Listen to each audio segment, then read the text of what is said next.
Will the Rangers pick it back up after their lengthy break? We discuss, and we also debate whether Mika Zibanejad and Chris Kreider need to be split up.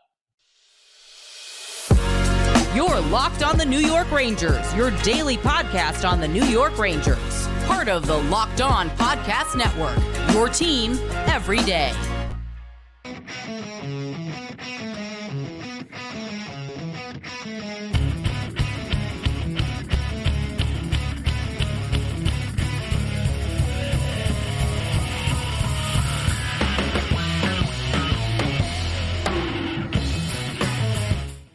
Welcome back, Blue Shirts fans, to episode number 997 of the Locked On New York Rangers podcast. I'm your host, John Chick. Just want to thank you guys, as always, for making Locked On New York Rangers your first listen every day. We are free and available on all platforms, including YouTube, and today's episode of Locked On New York Rangers is brought to you by Sleeper. Download the Sleeper app and use promo code LOCKEDONNHL to get up to a $100 match on your first deposit. Terms and conditions apply. See Sleeper's terms of use for details. And we are, of course, part of the Locked On Podcast Network, your team every day.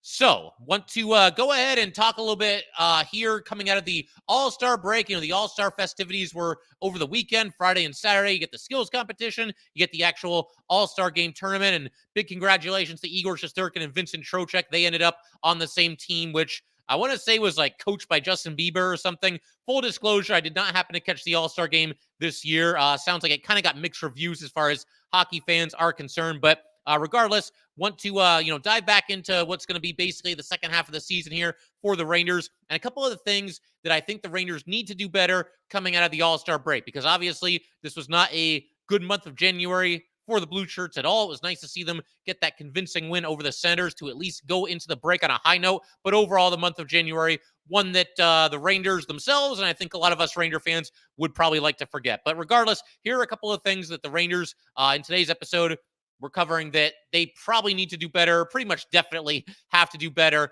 going forward here. And one thing that I'm going to throw out here, right now, obviously Mika Zibanejad and Chris Kreider have come under some fire from some Ranger fans, and not all of it is unwarranted at all. But I will say, coming out of the break, I'd like to see Mika and Kreider be on something of a short leash as far as the two of them staying together on the top line. Now, top line, excuse me. The good news is that they have picked it up a little bit recently. They, along with a lot of other Rangers, had a multi-point night against the Senators. And, they've been putting up points at a decent clip, but I think a lot of people are going to look at that and say, well, they're power play merchants or this, that, and the other thing. Here's what I'm thinking with Mika and Kreider coming out of the break. We're going to give them a chance. The Rangers obviously have had a pretty lengthy break here. I believe 8 days is the final count. It's more than a week. And I'm hoping, I'm sure a lot of you hoping as well, that this break just happened to come at about the right time for the New York Rangers. Because as we mentioned, they really scuffled in January, lost 9 out of 14 games total for the month. That's grouping overtime losses and regulation losses together. But any way you slice it, they lost 9 out of 14 in the month of January. And with all that said, with Mika and Kreider, here's what I'm thinking. They've got 2 games coming out of the break to, show that they're going to be the forces, the offensive forces that we've known them to be pretty much ever since both of them came to the New York Rangers. You're counting on these guys to basically be the second and third best forwards on the team. That's what I think a lot of us probably expected coming into the season. And obviously, you can't have a situation where the top line, sputters and has as many kind of just nothing nights as the Ranger top line has thus far this season. Regardless of who Kreider and Mika are playing with, though, again, they've got 2 games to get going to kind of just show us something, to produce, hopefully get some points, get the forecheck working, maybe score a goal or 2 off of a rush, just look dangerous once in a while, just go out there and play with some life and play with some energy and just make sure that they're ready to go coming out of the break, because everybody should be fresh. Like I mentioned, 8 days off, that's a lot. That's as many as you're going to get in any NHL season. So not just those 2, but there's kind of a magnifying glass pointing at them because they are high-profile players and they are guys that the Rangers need to get going. But yeah, the entire Ranger team, and specifically Mika and Kreider, hopefully it just looks like they got a little bit more jump, a little bit more energy coming out of this break here. And, I mentioned 2 games. They got 2 games to get it rolling here. Those 2 games coming out of the break for the Rangers are certainly not layups. You got home against the Avalanche on Monday, then home against the Lightning on Wednesday. And the Lightning, bad start this year, but they've picked it up recently. They've won 8 out of their last 10. So the Rangers are going to be tested. And again, Kreider and Mika, for me, they got to show something these first 2 games back to remain together. We're not going to judge it just based on points alone. And look, if the Rangers, if they win both of these games and Mika and Kreider are just kind of so-so, I think that probably buys them a little bit more time as well, because that would obviously be two very nice wins against two very tough opponents.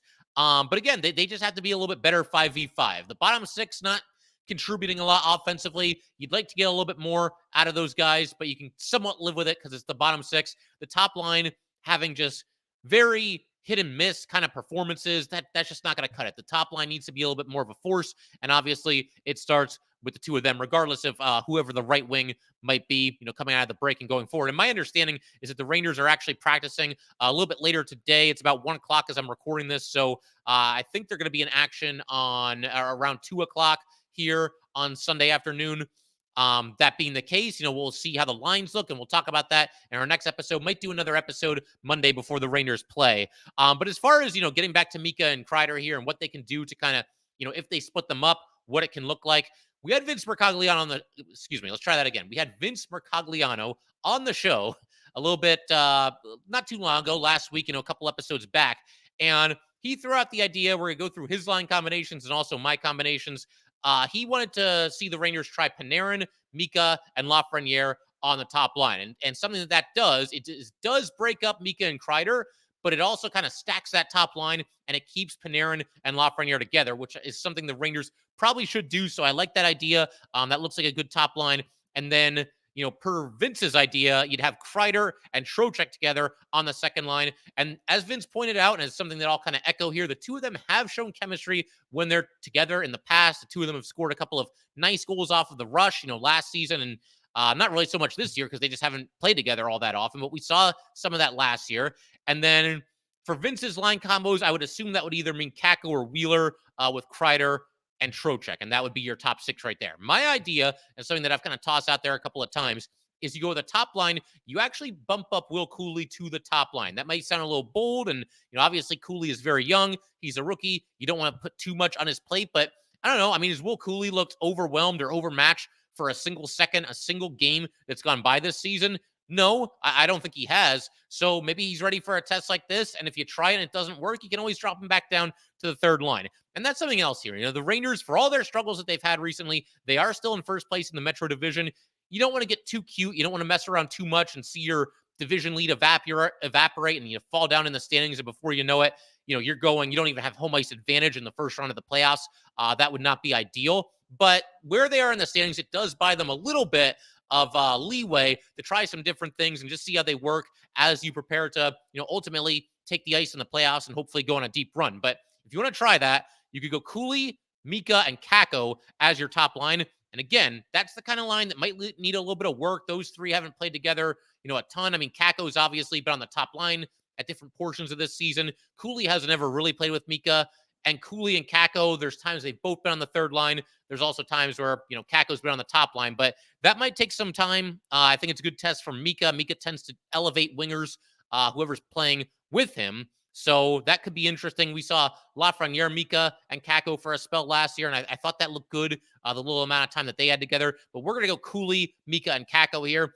This also allows you to keep the Rangers' best line, hands down best line, together if that's what you want to do. And that best line that I'm referring to is, of course, Panarin, Trocheck, and Lafreniere. You leave them together as the second line. And then you've got a third line under my idea here of Kreider, I guess Brodzinski, although he'll eventually very likely be replaced by whichever center the Rangers end up trading for, because I do think for sure they're going to strike a deal and acquire at least one center. So you'd have Kreider, Brodzinski for now, but eventually the center that you bring in via trade, and then Wheeler on the right wing. And I feel like with Kreider moving down, this does spread out the scoring a little bit.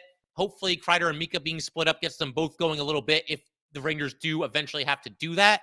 And, we've talked about the lack of depth. Putting Kreider on the third line, maybe there's people that aren't in favor of that. You think he should be in the top six no matter what. And I hear you, but that does give the Ranger third line a bigger scoring threat than they've had all season. And Kreider has his critics as well. However you feel about Kreider, whatever your thoughts on him might be, you have to admit there hasn't been a Ranger on the third line this year that is as much of an offensive threat as Kreider is. So that's the way I would do it. You could make a case for, either one of these lineup alignments. Of course, if if Kreider and Mika come storming out of the starting blocks here and they kill it and they look like the players that we all know and love, then there's no real need to do any of this. But if they struggle a little bit together and you have to split them up, we got a couple of options that are on the table here. And, again, the good news here is that it does seem like maybe they were turning the table a little bit. The points are starting to come in. I know some of them were on the power play, but that's allowed. You're allowed to score goals on the power play. And the game against Ottawa, they both had multiple point nights. And if I remember correctly, I believe all of those points, I want to say Mika had 2 assists, Kreider had a goal and an assist, and I think they all came 5v5. None of them happened on the power play, so that's good news as well.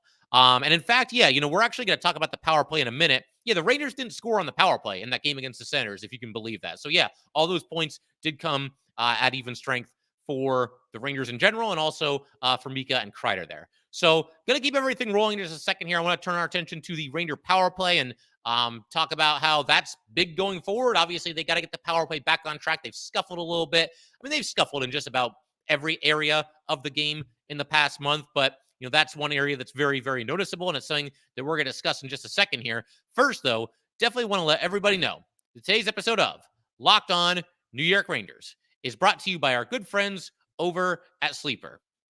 It is past the halfway point of the season, and the Rangers been a little bit up and down, but for the most part, a good season in first place in the Metro Division. Regardless of where we are in the current standings, though, I want to remind you that you can win big by playing daily fantasy hockey on Sleeper, the official daily fantasy app of the Locked On NHL Network. Sleeper is our number one choice for daily fantasy sports and especially daily fantasy hockey, because with Sleeper, you can win 100 times your cash in daily fantasy hockey contests.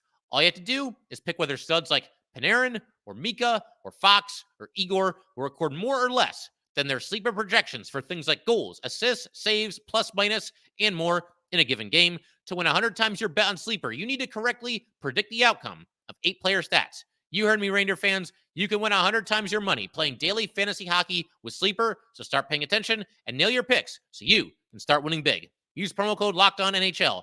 You will get up to a $100 match on your first deposit. Terms and conditions apply. That's code LOCKEDONNHL. See Sleeper's terms of use for details and locational availability.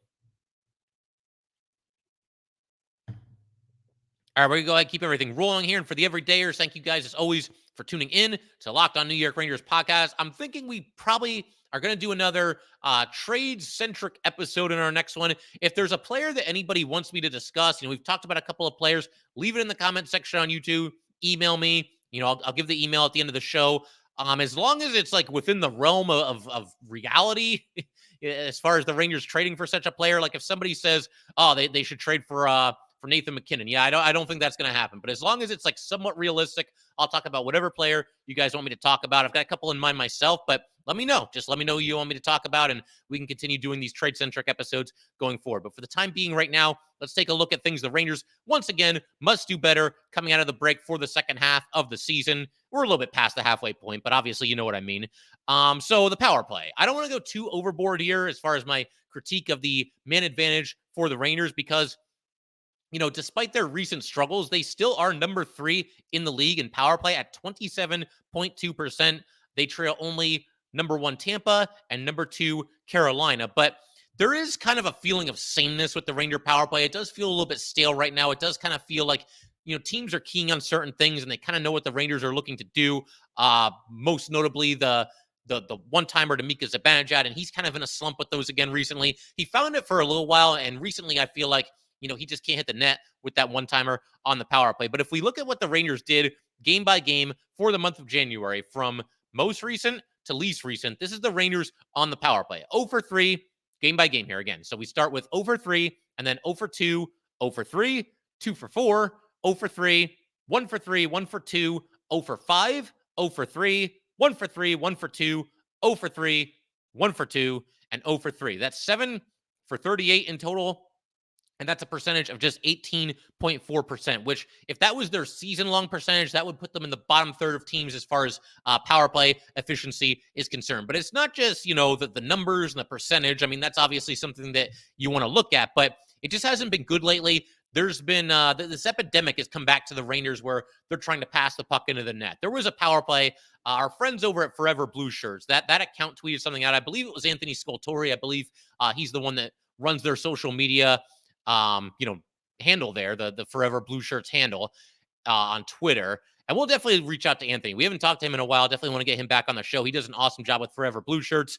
But yeah, I mean, he was tweeting something out where, and I don't think he was exaggerating. I think he was actually counting the passes. There was a power play not that long ago. The Rangers passed the puck 12 times in a row and then finally turned it over and it got cleared down the rink. And that, that 12 passes is probably a little much. I don't know that that's happened all that often, but there is this problem lately where it's pass, pass, pass, pass, pass. And it's not even a situation where like, oh man, they got a great opportunity and it was just one pass too many. They went for that extra pass and it didn't work, and that's why they didn't score. It's not even like that. It's not even really a situation where, you have a pass that even looks intended to set up a good shot, or a good shot, excuse me. It almost looks like the Rangers are just maintaining possession for the sake of maintaining possession. Obviously, look, you want to get into the offensive zone, and you want to go to work, and you want to set things up the way that you want to set them up. And, obviously maintaining possession is a part of that. But when you're doing nothing but just passing around the perimeter, you're making life way too easy on your opponent. And again, there's a lot of those power plays right now where it feels like it's just pass, pass, pass, pass. And then eventually there's a turnover, the puck gets cleared, and you got to go, behind your own net, bring it back up the ice, get the zone again. And by then, 2/3 of the power play is over. So it just hasn't been good lately.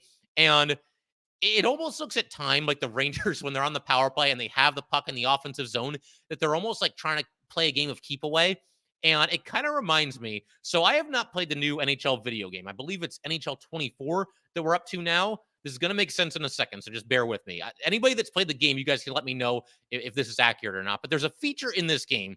My understanding is it's kind of split the gamers a little bit as far as whether they like it or dislike it. There's a feature in the game where when you get into the offensive zone, there's a meter that appears on the screen. And the longer you can maintain possession in the offensive zone and make a couple of passes, the more that the meter begins to fill up. And once the meter is full or near full, there's a better chance in the game that you're going to score a goal than if you just, get into the zone and just take a quick shot. And again, it's kind of split gamers because it's kind of interesting, it puts emphasis on possession of the puck. So that's kind of cool. But by the same token, it's kind of cheap because you're just kind of circling around and you're not even looking to take a shot. Whereas, in real life, if there's a good shot, you're going to take it. In this game, maybe you don't take it. But the reason why I bring that up is it almost sounds like that's what the Rangers are doing. Maybe too many of them are playing this video game and they think that, oh man, we just got to hang on to the puck for as long as we can. Then if we shoot it, it'll go into the net. Just kind of an idea there. To me, it was just kind of an interesting comparison. But yeah, again, you guys that have played the game, you let me know. I haven't played it. I'm like 10 years behind on video games, but it does kind of at times feel like that's what the Rangers are doing. There's an imaginary meter that they're waiting to fill up, and it just isn't happening. And, they're getting the puck cleared. And obviously this is real life and not a video game. But the other thing I wanted to throw out there as far as, the power play is concerned, because we get this tossed out every now and then. Actually, two things. The first one, and we saw this a little bit at the start of the season, but the second power play unit for the Rangers seemed to be getting more time on the ice under Peter Laviolette than it did under really either of the two preceding coaches. And I kind of like that, give everybody a chance. You don't want to limit Panarin and obviously Fox and Mika Zibanejad and all these guys too much.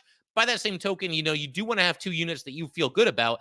And when the second unit gets out there and there's 25 seconds left and the puck is in the Rangers zone, it's hard to do a whole lot with that. So I wouldn't mind seeing the second unit get a little bit more involved if the first unit's going to continue to struggle and going to continue to try to pass the puck into the net. Maybe here's a crazy idea. Maybe the second unit can even start a power play. If you have a night where, say, the Rangers, they're 0 for 2 on the power play and they're just not playing that great in general, and the top power play unit looks bad and it's nothing but passing, and they've got like 1 or 2 shots on net in those first 2 power plays combined. Okay, power play number 3, second unit starts it. They get their chance, see what they can do. And, obviously it gives those guys a chance. It also sends a message to your top power play unit that, you guys need to pick it up and be a little bit better than this.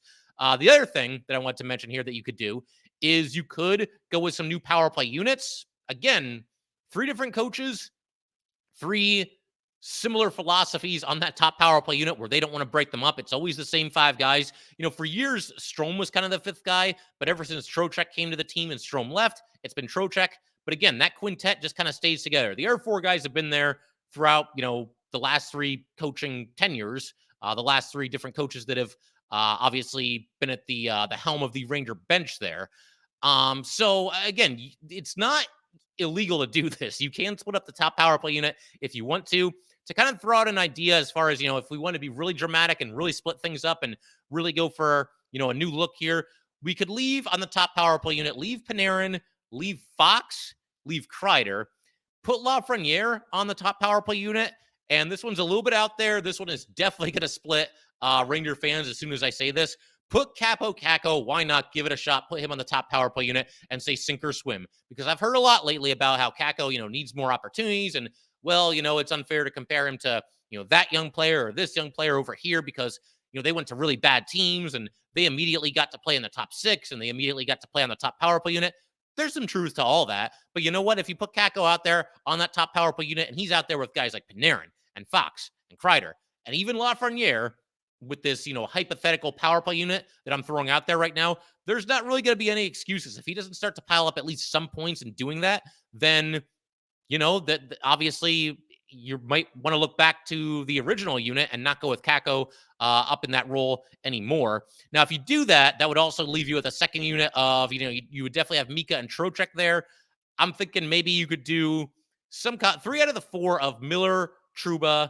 You need at least one of those two on the ice. You need at least one defenseman. You could do both of them or just one of them. And then also I would say right now, maybe VZ, Blake Wheeler could be in there as well. You got some options, but again, if the power play unit begins or continues to struggle a little bit out of the break, that's what I would like to see at a certain point, even just to see how it works. Again, the Rangers, you don't want to be too lackadaisical here, but they are in first place. They are miles into the playoffs. If the playoffs were to start now, they've got a good lead as far as teams that are on the outside of the playoffs looking in. So you've got some options. You can mess around with some things. You can always go back to the original combinations at a certain point if you want. But again, I'll say the same thing about these power play units that I said about Mika and Kreider coming out of the break. They're on a leash. They got to show a little bit better than they have so far. And if they don't, then again, either tweak the units a little bit, or at the very least, have a power play where you just let the second power play start the thing. Again, you're allowed to do that. It's not something that is unprecedented. I'm sure there's other teams around the league that do it from time to time, and it's something that should at least be on the table. It's not something you have to do, every single game and every single power play that you get, but once in a while, wouldn't mind seeing that second unit start a power play and just see what they can do. So I'm going to keep everything rolling. There's also one thing that obviously must be a heck of a lot better coming out of the break, going into the second half, quote unquote, of the season. And we're going to talk about what that is in just a second here. First, though, we definitely want to let everybody know that today's episode of Locked On New York Rangers is brought to you by FanDuel. Happy Super Bowl to all who celebrate from FanDuel, America's #1 sportsbook. If you're like me, Super Bowl Sunday is all about scoring the best seat on the couch, grabbing your favorite football snacks, and placing some super bets. FanDuel has so many ways for you to end the season with a W or 2 or 3. Not only can you bet on who will win Super Bowl 58, but FanDuel also has bets for which players will score a touchdown, how many points, will be scored, and so much more. New customers join today, and you'll get $200 in bonus bets if your first bet of $5 or more wins.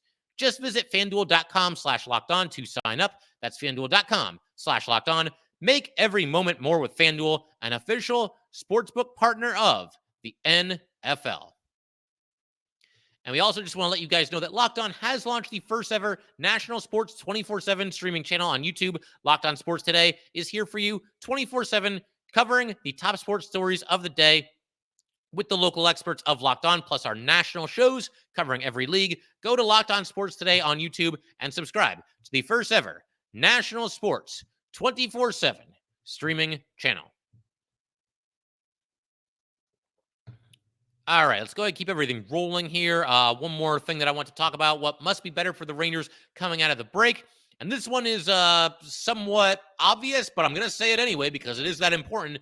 Better goaltending from Igor Shesterkin. And it needs to start immediately because, as we mentioned, first 2 games out of the break, you got a chance to really kind of just bury everything that happened in January. If the Rangers hit the ground running in February, if they can go out there and beat the Avalanche and the Lightning, Not easy to do, obviously, but both games are at home, so I do think it's doable.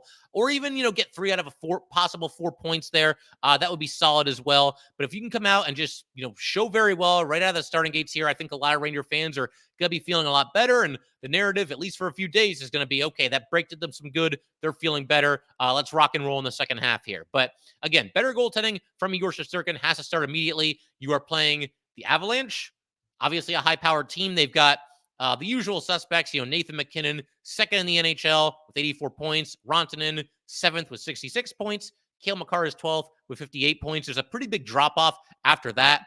Devin Tays is fourth with 29 points. So really, if you stop those three, you've got a very good chance of winning the game. It's obviously much easier said than done. But yeah, Igor Shesterkin, the other big part about this too, you're playing the Avalanche. That also means you're going up against Alex Georgiev. And obviously, these games are very important for Georgie. He was here with the Rangers. He felt like he should have gotten a chance at one time or another with the Rangers. Obviously, never happened. Part of the reason it didn't happen is because Igor Shesterkin was playing out of his mind. Georgie hasn't been quite as good this year as he was, last year with the Avalanche. But again, he's always up to play the Rangers. I think the fact that it's in New York, in Madison Square Garden, it'll just be even more so because, he can show the Ranger fans that I should have been the guy here and this, that, and the other thing. So obviously it's going to be a tough test for the Rangers right out of the starting blocks here.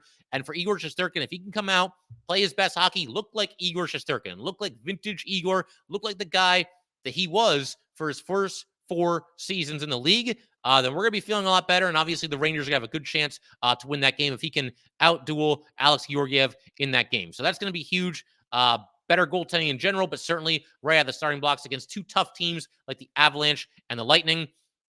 And, listen, Igor Shesterkin, let me just say here, he's not alone. Goalie, it's almost like what they say about the quarterback in football. Goalie in hockey probably gets a little too much praise when everything's going great, probably gets a little too much blame when things are not going well. And I think we've probably seen that with Igor Shesterkin, certainly the second part of that for sure. But, again, Igor, he's not the only one that needs to step it up a little bit for the Rangers.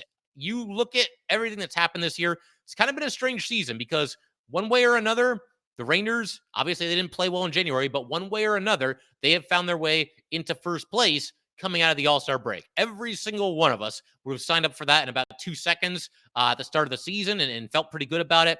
They are 30, 16-3, but I will say for a team with that good of a record, for a team with that nice of a place in the standings right now, I believe still just 2 teams in the Eastern Conference have more points than the Rangers, Bruins and Panthers, if I'm not mistaken.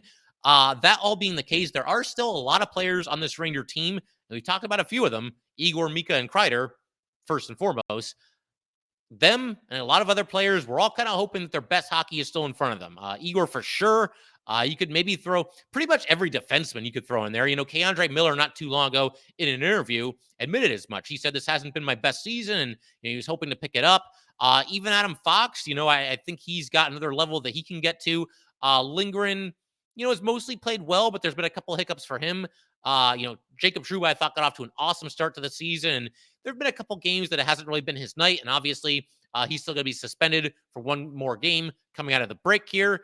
So that makes it even more of a test for the Rangers in general. And also for Igor Shesterkin, going to be without one of your, top 4 defensemen against the Avalanche, the captain, the tone setter, the big hitter.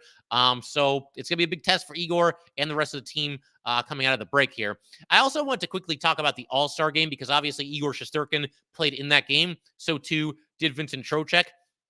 I forgot to mention this on any episode going into the All-Star break, but I was kind of thinking, and it's possible I'm overthinking this because the All-Star game, it's fun. Everybody's just kind of goofing around out there and having a good time. And it's just kind of a neat way to see all these, excellent players all in the rink at the same time. And basically it's a glorified skills competition. You have the literal skills competition and then the game itself, it's like a glorified skills competition. But I was wondering kind of like going into the break, because Igor Shesterkin's going to play in this and we know that he hasn't had his best season and it is ridiculous that he's an all-star this year and was not an all-star 2 years ago when he was winning the Vezina and having one of the best seasons for a goalie ever, quite literally. But I was going into that break, I'm thinking Igor Shesterkin playing in the all-star game, playing in a game where these goalies basically have no chance and they're just getting pelted with shots and giving up goals left and right. Is that really the best thing for Igor Shesterkin right now? I did kind of have that concern And again, it's an exhibition. It's harmless enough. Entirely possible that I'm overthinking this, but the fact that Igor Shesterkin went out there and played pretty well, I would think that probably, if nothing else, it helped his confidence. It certainly couldn't have hurt his confidence. Him and Trocheck were both drafted to Team Matthews. There were 4 teams. They did this thing where, it's a single elimination tournament, and Igor Shesterkin, his team, Team Matthews, they ended up winning the whole thing. Igor in the first game stopped 7 out of 10 shots, and his team won 6-5 in the shootout. Igor also made some good saves in the shootout. He poked it away from JT Miller in the 4th round, and that gave his team the win because Alex DeBrincat had already scored in the 4th round for his team. But none of the 4 shooters could get the puck past Igor Shesterkin in the shootout. And again, it's an exhibition. It's an all-star game. Take it with a grain of salt. I get that. But you know what? Igor Shesterkin has struggled on breakaways recently. And in this case here, I think one player kind of lost control of the puck, but, he didn't let anybody beat him in, the shootout, facing all-stars, facing guys that are presumably very, very good when it comes to shootouts. And he stopped all 4 of them and obviously won the game for his team there.